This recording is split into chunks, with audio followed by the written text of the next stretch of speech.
Thanks for joining us on TVC News this hour.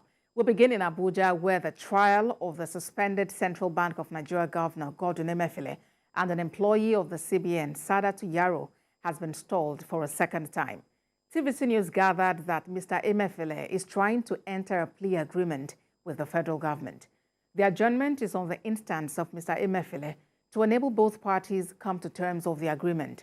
Mr. Emefiele, alongside Saadatu Yaro, is facing a 20-count charge of illegal procurement of more than 98 vehicles and armored buses to the tune of 9.6 billion naira.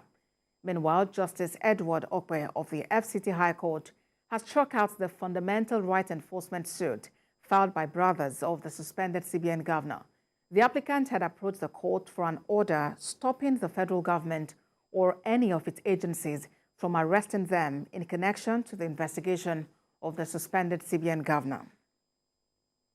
The court adjourned, but no date was given, and the adjournment was on the instance of Mr. Emefiele that he's in talks with the federal government as to reaching an agreement, which is a plea agreement. So what is the content of the agreement, we don't know. Where the court will possibly have another scheduled arraignment, a date for that scheduled arraignment, we do not know.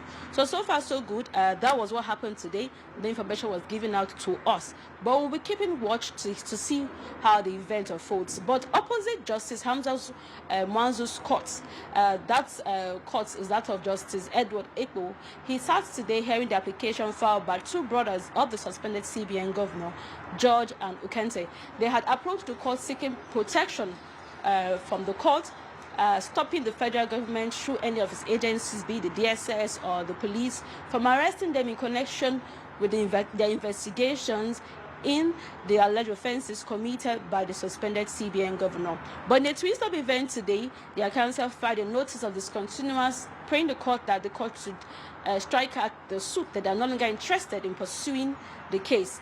Well, the court was obliged to do that, but counsel to the DSS and the federal government had objected, saying that the court should dismiss the suit instead of striking it out, because there's a big difference between dismissing and striking it out.